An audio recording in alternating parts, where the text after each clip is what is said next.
I was finally moved into first place on my own. I was working 2 jobs to afford it, but it was a freedom I had never had before. I spent the first 6 years of my life moving from crack house to crack house with my mother and living in a group home until I was 18. I lived with roommates after that until I was 25 and was lucky to get this place. 1-bedroom, second-floor apartment in a 5-story building smack dab in the middle of downtown Phoenix. I'd never been so lucky in my life. 2 weeks later, I got the news that I had won a full scholarship to Arizona State University. Life was going so well. I admit it was tough working 2 jobs and going to school, but I knew it was temporary and one day I would be able to work 1 job and get a house. I was determined and happy. I had lived in my new home for about 7 months when it started. I came home and noticed a drop of dark red liquid on the kitchen floor. I had pizza the night before, so I thought it was sauce, but when I wiped it, it looked more like blood. Maybe I cut myself or something? I dismissed it and went on with the evening. 2 days later, I woke up on my only day off in weeks and the drop was back. In the very same place. I quickly cleaned it up. I made a thorough inspection of my body, looking for small cuts or scrapes, but only found a few bruises here and there. I chose to not think about it.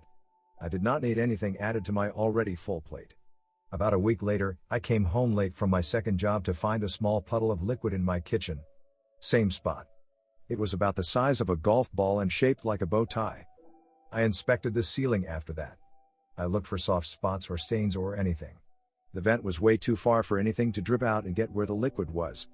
I was so tired though, so I cleaned it up and crashed into bed. I slept restlessly.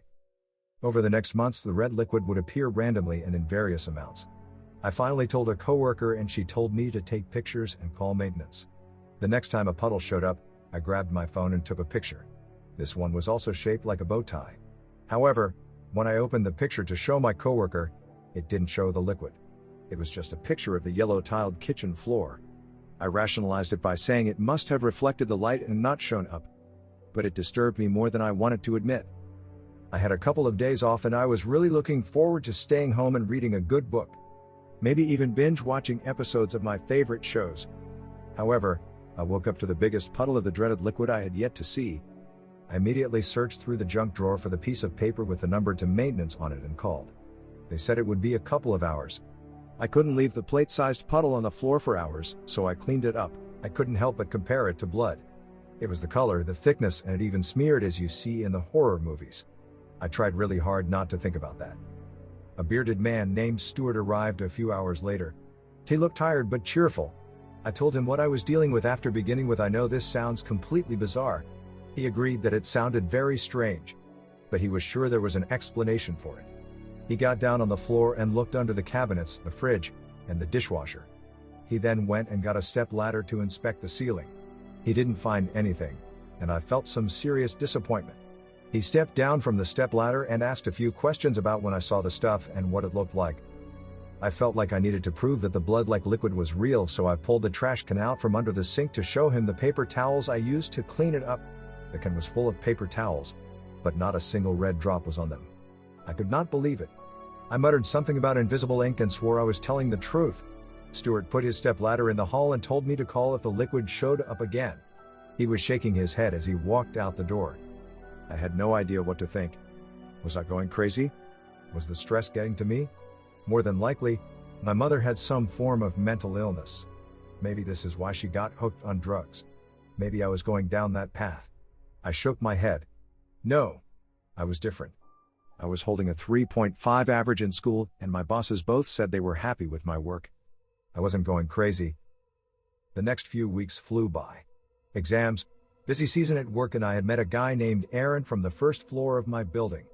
We had gone out on a few dates. I had forgotten about the evil red liquid until I came home from work in the early evening to the floor covered in it. It looked like an animal had been slaughtered. I ran out of the apartment and down the stairs, and knocked on Aaron's door. I told him the whole crazy story, and he suggested we get maintenance before going back up there. Stuart didn't look too annoyed that we were at his door and was willing to go with us back to my apartment. However, when we walked in the door, the kitchen was spotless. Not a single sign of red anywhere. I stared in disbelief and shock.